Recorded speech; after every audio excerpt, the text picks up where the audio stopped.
오늘은 갈라디아서 5장 13절부터 26절까지의 말씀을 읽겠습니다. 형제들아, 너희가 부르심을 받아 자유에 이르렀으나 오직 자유를 육신을 위한 기로 쓰지 말고 사랑으로 서로를 섬기라. 온 율법은 이것 즉 너는 내 이웃을 내 자신과 같이 사랑하라 하신 한 말씀 안에서 성취되었느니라. 그러나 만일 너희가 서로 물고 삼킬진대 너희가 서로에게 소멸되지 않도록 조심하라. 그런즉 내가 이것을 말하노니 곧 성령 안에서 걸으라. 그리하면 너희가 육신의 욕심을 이루지 아니하리라. 육신은 성령을 대적하여 욕심을 부리고 성령은 육신을 대적하나니 이 둘이 서로 반대가 되므로 너희가 원하는 것들을 너희가 능히 하지 못하느니라. 그러나 너희가 성령의 인도를 받으면 율법 아래 있지 아니하니라. 이제 육신의 행위들은 명백하니 이것들이라. 곧 간음과 음행과 부정함과 색욕과 우상숭배와 마술과 증오와 불화와 경쟁과 진노와 다툼과 폭동과 이단 파당과 시기와 살인과 술취함과 흥청됨과 또 그와 같은 것들이라. 내가 또한 전에 너희에게 말한 것 같이 이것들에 대하여 미리 너희에게 말하노니 그런 것들을 행하는 자들은 결코 하나님의 왕국을 상속받지 못하리라. 그러나 성령의 열매는 사랑과 기쁨과 화평과 오래 참음과 부드러움과 선함과 믿음과 온유와 절제니 이 같은 것을 대적할 법이 없느니라. 그리스도께 속한 사람들은 애착들과 정욕들과 함께 육신을 십자가에 못 박았느니라.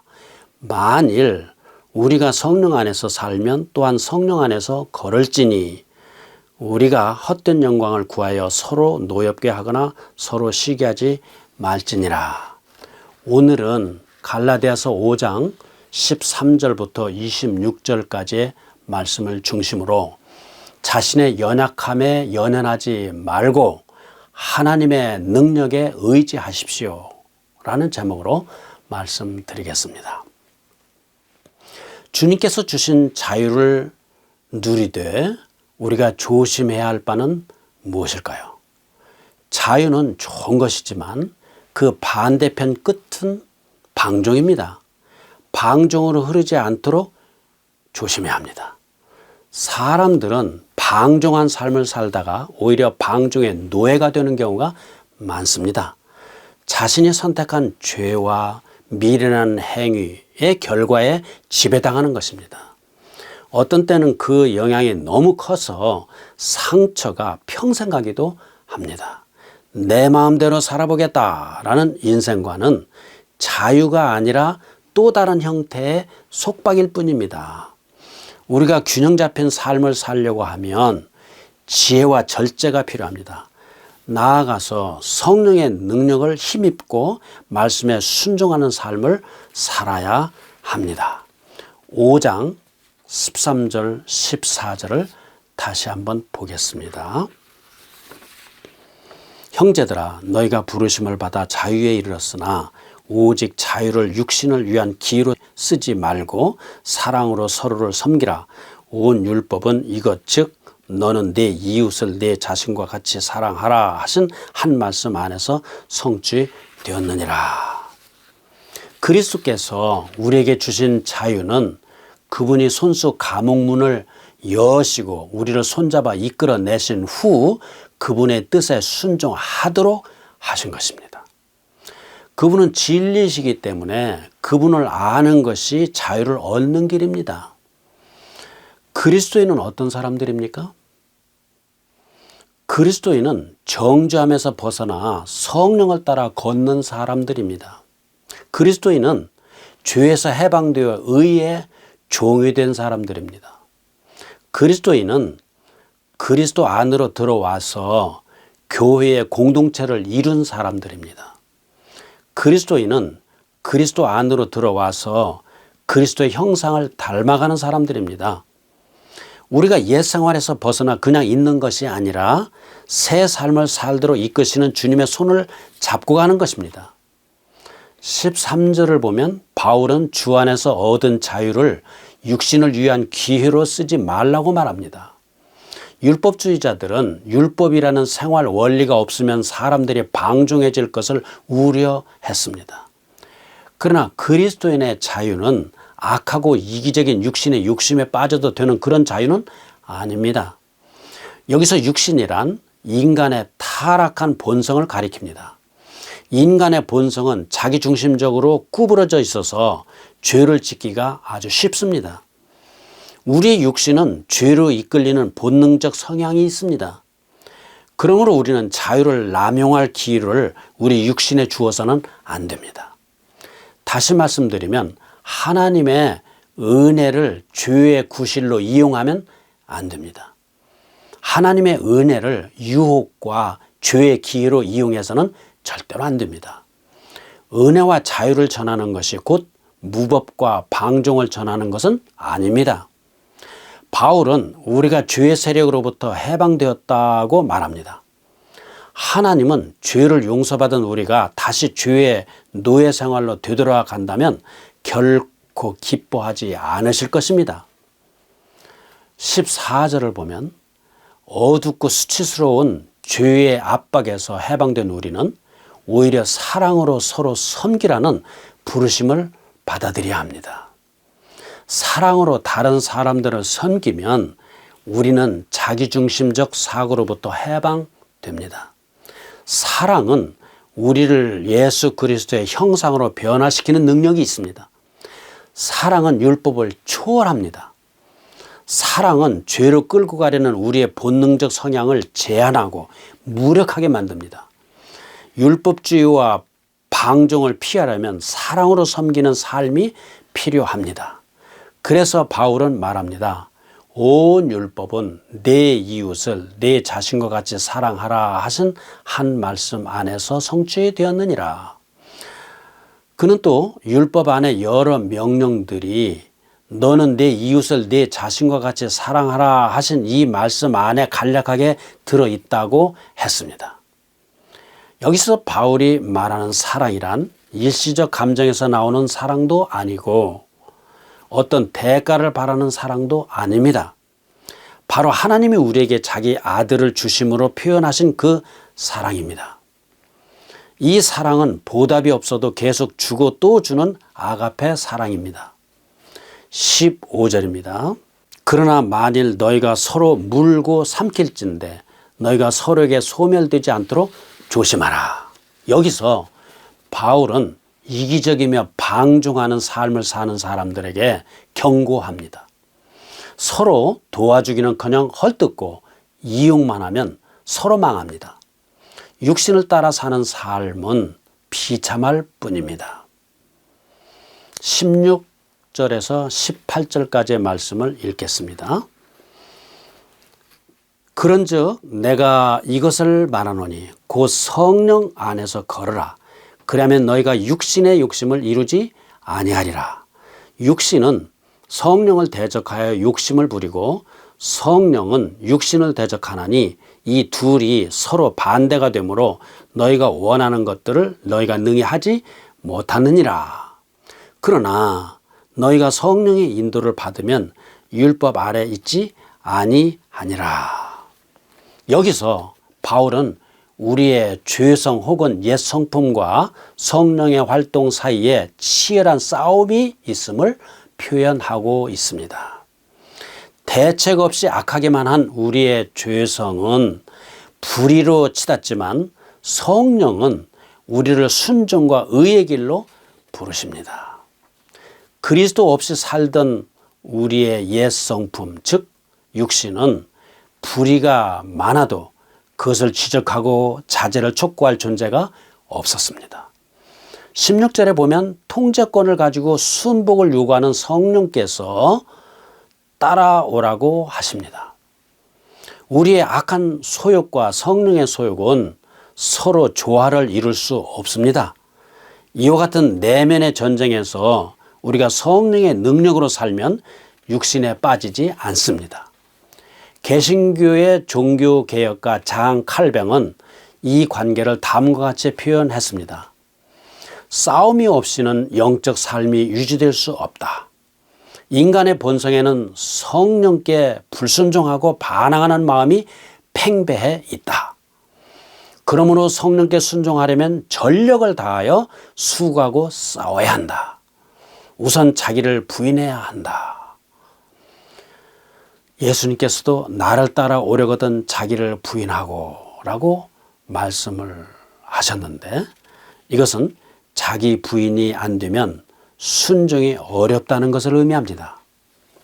17절을 보시면 그리스도인은 이 세상에서 악한 육신에 막혀 성령을 기쁘시게 하는 일들을 하지 못할 때가 많음을 알 수 있습니다. 끝없는 죄와의 싸움 때문에 구원의 확신에 있어 흔들림이 있거나 영적 성장에 발목을 잡히는 경우도 있습니다. 악한 육신과 성령은 서로 적이고 원수이므로 서로 치열한 싸움을 피할 수 없습니다. 18절에서 우리는 성령과 육신의 충돌을 생각해 보았습니다마는, 바울은 우리가 성령의 인도를 받으면 우리의 태도와 행동이 둘 다 율법을 능가하게 됨을 말씀하고 있습니다. 19절에서 23절까지의 말씀을 읽겠습니다. 이제 육신의 행위들은 명백하니 이것들이라. 곧 간음과 음행과 부정함과 세욕과 우상숭배와 마술과 증오와 불화와 경쟁과 진노와 다툼과 폭동과 이단 파당과 시기와 살인과 술취함과 흥청됨과 또 그와 같은 것들이라.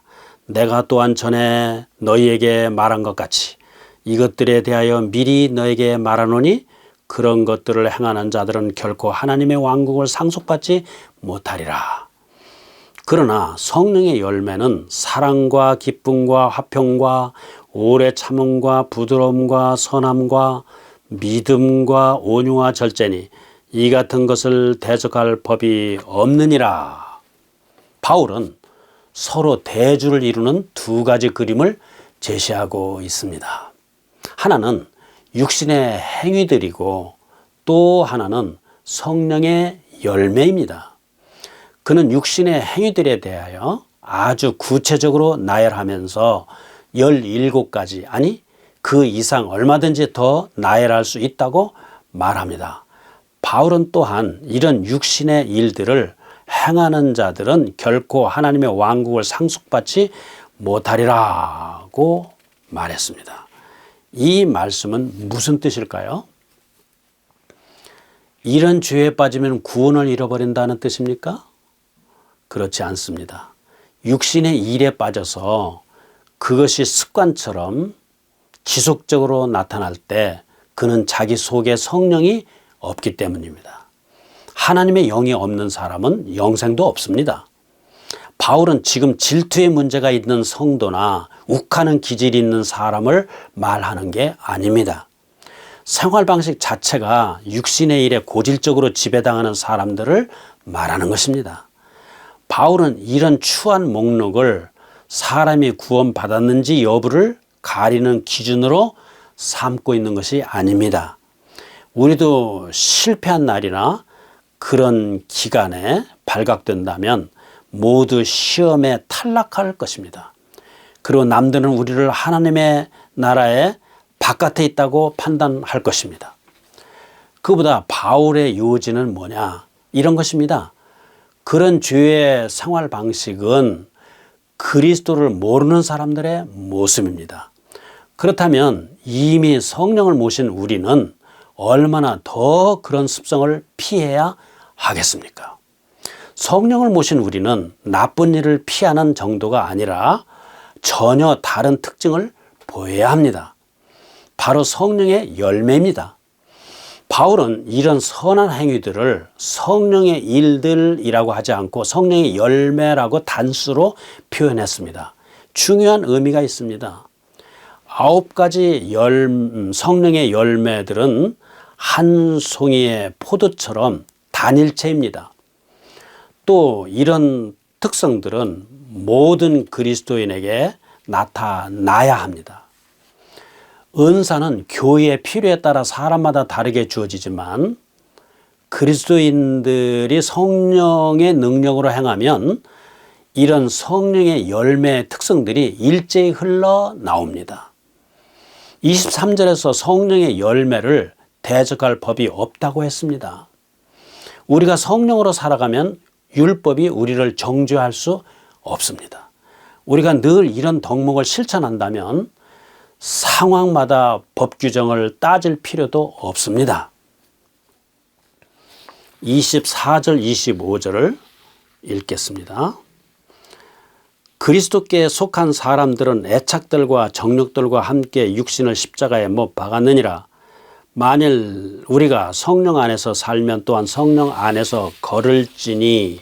앞에서 우리는 성령의 열매가 무엇인지도 보았고 이 덕목들은 왜 필요한지도 보았습니다.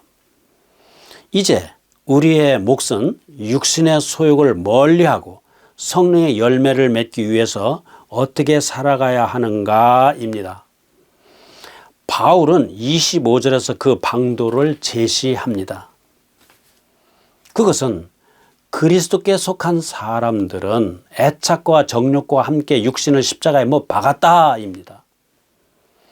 이미 2장 20절에 바울이 고백한 대로 내가 그리스도와 함께 십자가에 못 박혀 있다. 그럼에도 불구하고 나는 산다. 내가 아니라 그리스도께서 내 안에 사신다. 즉 우리는 그리스도와 함께 죽었고 하나님께서 우리를 그리스도와 함께 살리셨습니다. 그러므로 우리는 성령 안에서 살기에 성령 안에서 걸어야 합니다. 물론 쉽지는 않습니다. 만사가 순조롭고 세상이 나를 부당하게 대하지 않을 때라면 모를까 보통은 쉽지 않습니다. 그러므로 꾸준히 변화를 선택하고 그 헌신을 끝까지 실천해야 한다는 뜻입니다. 그럴 의지와 능력의 출처는 우리가 아니라 하나님이십니다. 빌립보서 2장 13절에 원하게도 하시고 행하게도 하시는 분은 하나님이시니라. 그러므로 여러분은 자신의 연약함에 연연하지 말고 그분의 능력에 의지하십시오. 오늘은 여기까지 하겠습니다.